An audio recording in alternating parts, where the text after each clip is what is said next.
Assalamu alaikum. I am Abida and today we are going to discuss qualitative and quantitative analysis under the course of Analytical Chemistry 1 Chem 408. This course is for BS Chemistry 4th semester session 2018 to 22. As we have discussed in the previous lecture, the discipline of analytical chemistry consists of qualitative analysis and quantitative analysis. What is qualitative analysis? It deals with the identification of elements, ions or compounds present in a sample. Or we may be interested in whether only a given substance is present, that we are only interested to know about the presence of one substance in the sample. So in qualitative analysis, we will only deal with the identification, no matter how much of the quantity of that substance is present. While in case of quantitative analysis, we will deal with the determination of how much of one or more constituents is present. So this is more specific. Quantitative analysis, that first we will know how many ions, elements or compounds are present in a sample, and after their identification the next step is to measure their quantities. So quantitative analysis is more specific. The sample, it may be solid, liquid, gas or a mixture. So sample can be present in any phase. The presence of gunpowder, for example, residue on a hand, generally requires only qualitative knowledge, not of how much is there. For example, I have mentioned in the previous lecture that analytical chemistry plays a vital role in forensic analysis, and if we want to determine the gun shoot by a specific person, then we can take the sample of the residues on his hand, and then we can check with the different analytical techniques. So in this case we are only interested in the presence of the gunpowder, and that we are interested only with qualitative analysis and not with the quantitative analysis. The presence of even a minute residue on the hand of the person will prove that he or she is the guilty. While on the other hand, the price of coal will be determined by the presence of by the percent of undesired sulfur impurity present. So the percent of undesired sulfur impurity present in coal, it will decide its price. So we must be sure about the percent of undesired sulfur impurity, because the less the sulfur impurity, more will be the price of coal. So in this case we are not only interested in qualitative but also in quantitative analysis, that first we have to determine that sulfur is present. This is aspect of the qualitative analysis, and secondly we have to determine that how much percent of sulfur impurity is there. So this will determine quantitative analysis. There are different tests by which we can perform qualitative analysis. Qualitative tests, they may be performed by selective chemical reactions or with the use of instrumentations. So we can use selective chemical reaction, or there are different instruments present by which we can perform qualitative test, which we will discuss in the next slides. By means of selective chemical reaction, for example, the formation of a white PPT when adding a solution of silver nitrate in dilute hydrochloric acid indicate the presence of a halide. So what will we do? We have a solution of silver nitrate, and to it if we add HCl, then there is the presence, or there is the formation of silver chloride halide at once. and nitric acid will be formed. So this is a selective chemical reaction in which we can judge the presence of silver in the sample by the formation of this silver chloride white precipitate. So this is an example of selective chemical reaction which can be used for qualitative test for the presence of silver ions in the sample. Certain chemical reaction will produce colors to indicate the presence of class of organic compounds. For example, ketones. This will also come under the heading of selective chemical reactions. Ketone, which is a class of organic compound, this can be detected by the presence of colored compound in the sample by adding selective chemical reagents. Infrared spectra will give fingerprints of organic compounds or other functional groups. So this is with the use of a spectrophotometer, in which we use infrared source, and this actually infrared spectra, it produce fingerprints of organic compounds. By mean fingerprints, there is a region which is called fingerprinting region in infrared spectra, which is specific for each compound. We will discuss further in detail in the next lectures.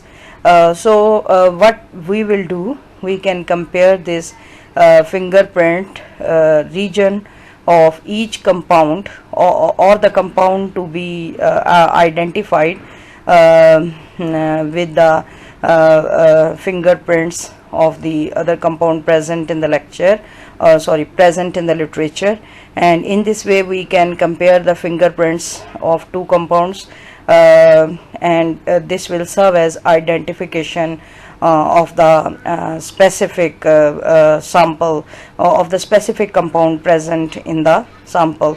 So in this way, these two chemical tests, these are the qualitative tests which are performed by selective chemical reactions, and in this example, with the help of spectrophotometer, that is with the use of instrumentation, we have performed the qualitative tests.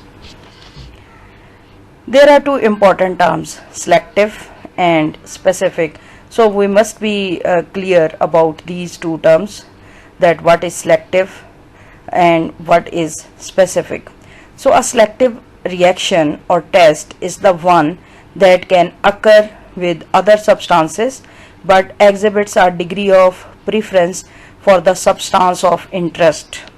So it can react with many substances, but it exhibits a degree of preference for the substance of interest, but with the one substance it can give you better results, while a specific reaction or test is the one that occurs only with the substance of interest. So a specific reaction will react only with one substance, while in case of selective reaction, the substance will react with many substances, but it will exhibit a degree of preference for the substance of interest, while a specific reaction will be the reaction in which the substance of interest will react only with one substance. Unfortunately, very few reactions are truly specific, but there are many reactions which exhibit selectivity. So in order to obtain selectivity, there are a number of strategies.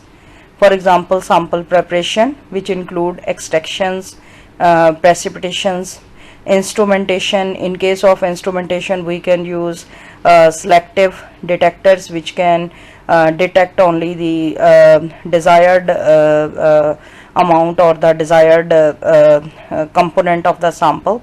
Target analyte derivatization.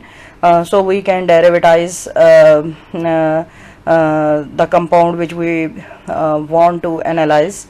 We can derivatize this specific compound. For example, in this case, we can derivatize specific functional group. Derivatization, actually, this is an organic reaction. In the next lectures, we will study more in detail about it. Then we can also use chromatography, which separate the sample constituents. We will study in detail about chromatography in the next lectures. So all these are strategies which can produce selective reactions, which will help in the first identification and then quantification of the substances under study. Then quantitative tests, how we can perform quantitative test. For quantitative analysis, the typical sample composition will often be known. We know that blood contain glucose, so before performing quantitative test, we are always sure about the presence of components in a specific sample, that we know that blood contain glucose, and after that, if we want to determine the quantity of glucose in that blood sample, then we will conduct some quantitative test, or else the analyst will need to perform a qualitative test prior to performing the more difficult quantitative analysis. Again, so we must know before performing quantitative test that which substances are present in the sample, and in many cases we are only interested in the presence of, that is, we are only interested in the qualitative analysis, but in few cases we are also interested in the quantitative analysis. So for quantitative analysis, we must first know that which substances are present, and after that, if we need their quantity as well, so we will perform then quantitative test. Modern chemical measurement system often exhibit sufficient selectivity that a quantitative measurement can also serve as a qualitative measurement. So this is the advantages of science. So if we have to determine the quantity, so the instrument can serve as a means to perform not only the qualitative but the quantitative measurement at the same time.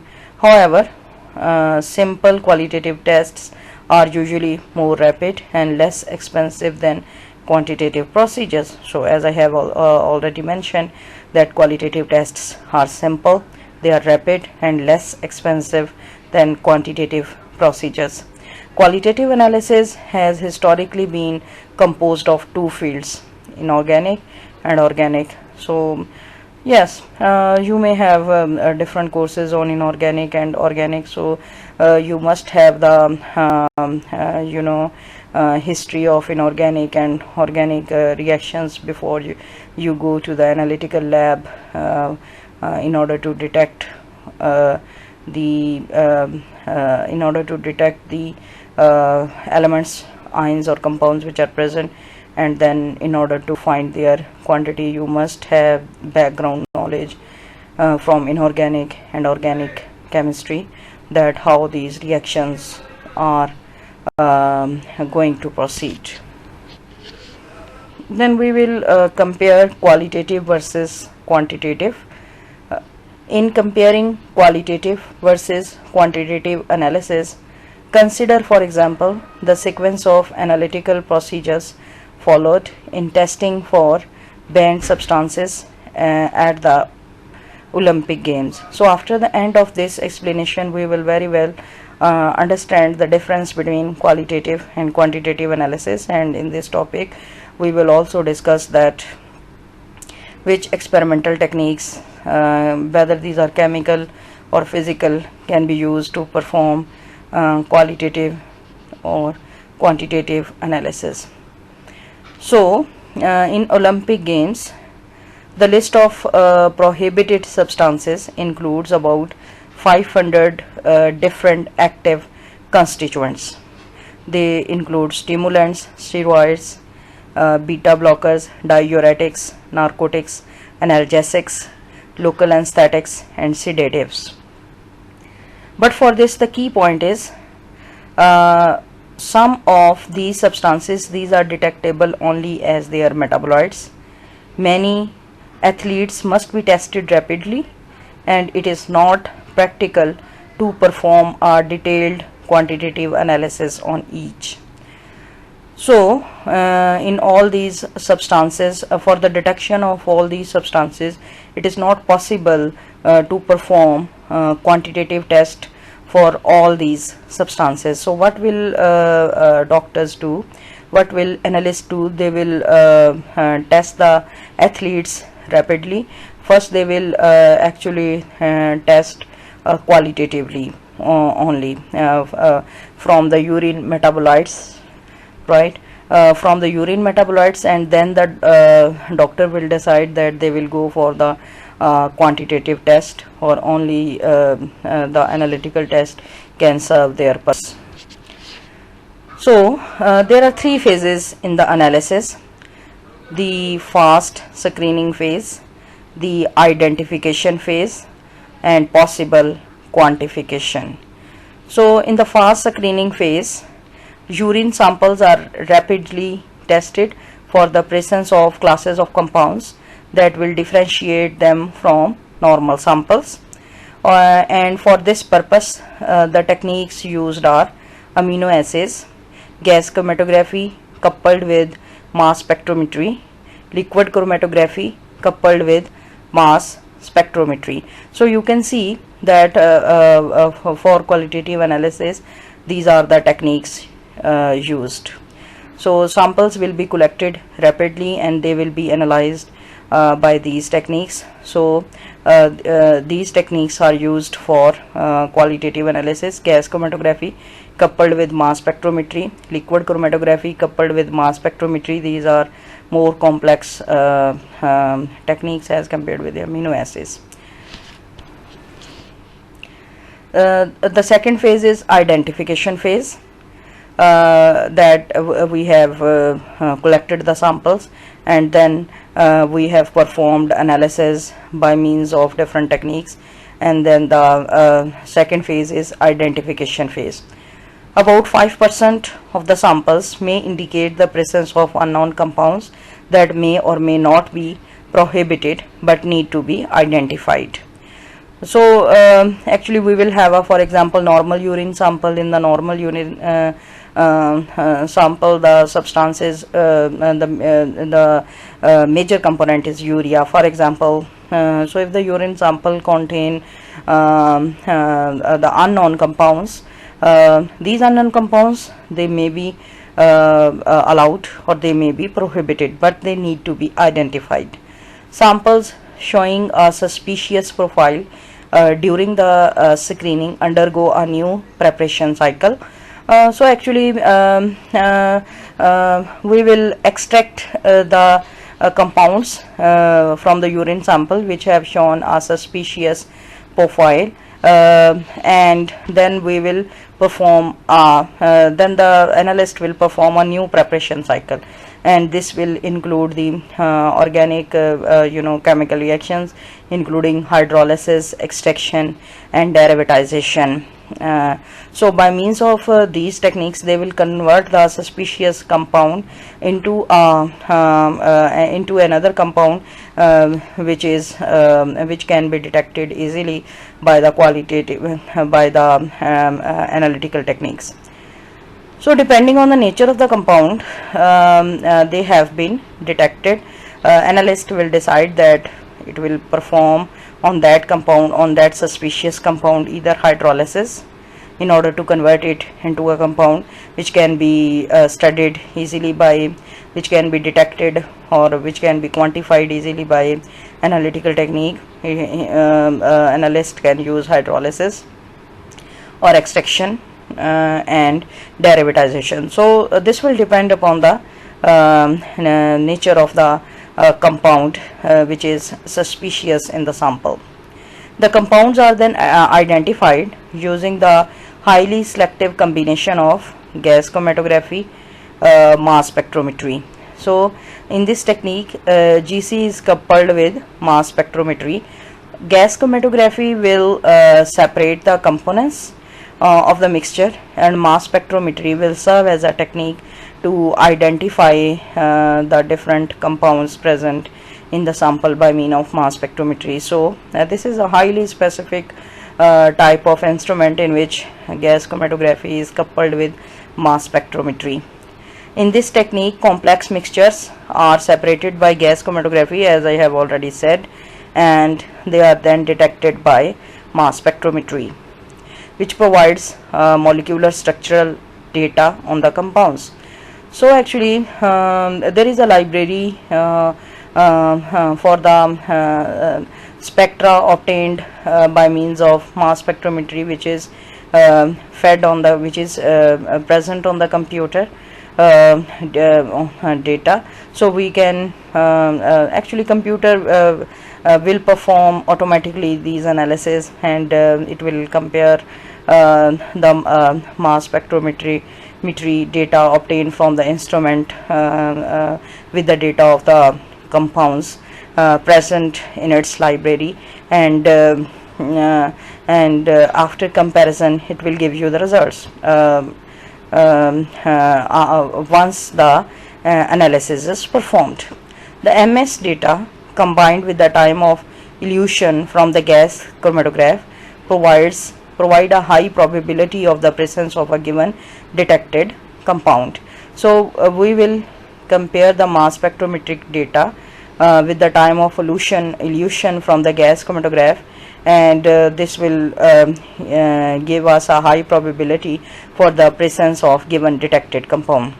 GCMS is expensive and time consuming, and so it is used only when necessary.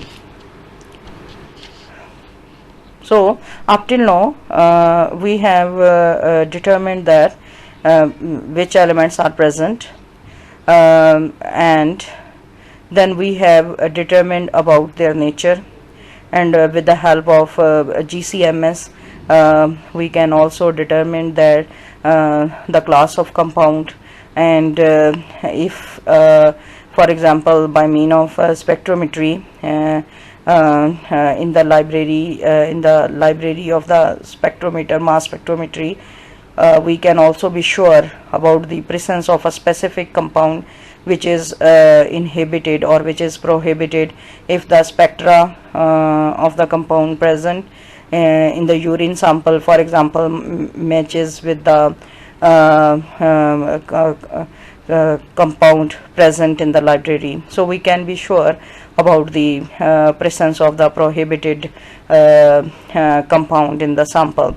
The next step is the quantification, as in some of the cases substance is prohibited, for example under its high level only, that is, it is permitted in the low quantities but prohibited in the high quantities. So then we need to quantify it, as I have already mentioned that quantification need more time and it is much more expensive.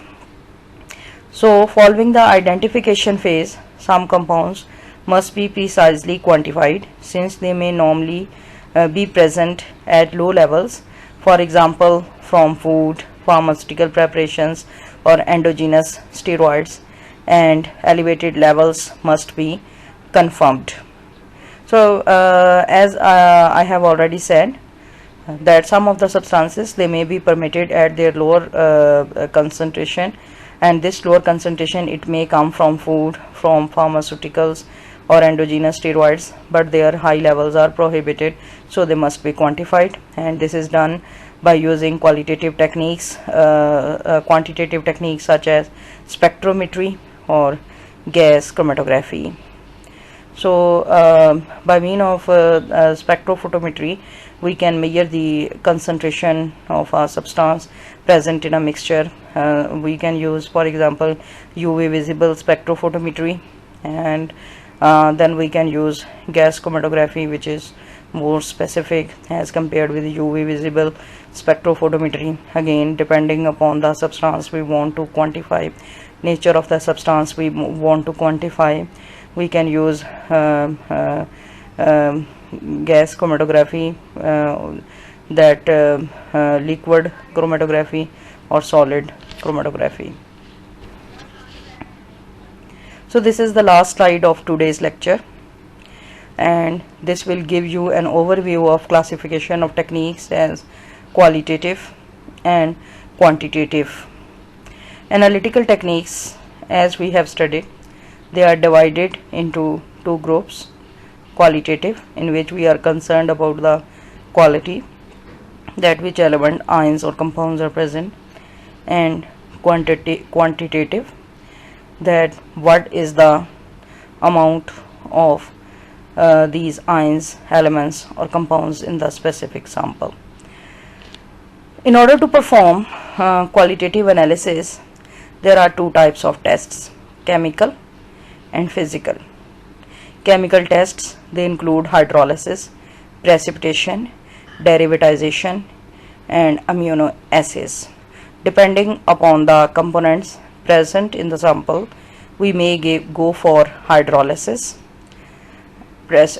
or precipitation, or we can convert a functional group into a more specific group which is easily detectable. We can use the process of derivatization, which can be used for the conversion of non-specific, for example functional group, into a specific functional group which can be easily detected, and then we can use immunoassays. All these come under the heading of chemical analysis for the determination of quality of the substance present. Okay, so physical methods for qualitative analysis, they include UV visible spectrophotometry, infrared spectrometry, liquid chromatography coupled with mass spectrometry, gas chromatography coupled with mass spectrometry, high performance liquid chromatography, and then simply mass spectrometry. So all these are physical methods in which we use a specific instrumentation for the identification of components of the mixture. Then we will move towards the more complex quantitative analysis if we need it. Again, quantitative analysis can be done by means of chemical methods or by means of physical methods. Chemical method include titration. Titration may be acid base titration, KMnO4 titrations, ethylene diamine EDTA titration, ethylene diamine tetramine titrations, and then iodine titrations. Iodine, as you people know, iodometric titrations and ID-metric titrations, and amino acids. So actually we have to design a protocol in order to perform these chemical analysis for the determination of quantity of a specific substance present in the sample. Then there are physical methods which we can use for the determination or for the quantification of a specific substance present in the sample, and this again includes spectrophotometry, which is UV visible spectrophotometry. We can use then chromatography. In chromatography, for the quantification, this include liquid chromatography, gas chromatography, and then more specifically we can also use high performance liquid chromatography for the quantification of different substances present in the compound. So you do not need to confuse that we can use for example the physical methods at the same time for qualitative and for quantitative analysis. Actually, the use of physical methods for the qualitative analysis is very simple, or you can say straightforward, but for quantification, as you can see that I have mentioned here that we can use UV visible spectrophotometry for qualitative as well as for quantitative analysis. So for qualitative analysis, we have to stop our measurement until lambda max. that we will determine the lambda max of a specific substance, and then we will compare its value present in the literature, and then by comparison we can make a guess about the presence of a compound. But for actually quantitative analysis, we have to design a protocol. So and this is the case with all other techniques used for quantitative analysis. So we have to, for example, for HPLC, we have to design a protocol in order to in order for the quantification of the substance present in different samples. In my PhD process, I have used UV visible spectrophotometry for the quantification of my drug substances present in my compound, and one of my colleague during my PhD, he has used HPLC, high performance liquid chromatography, for the quantification of his samples. So this is all about today's lecture, and we will inshallah meet with the next lecture. Thank you. Allah Hafiz.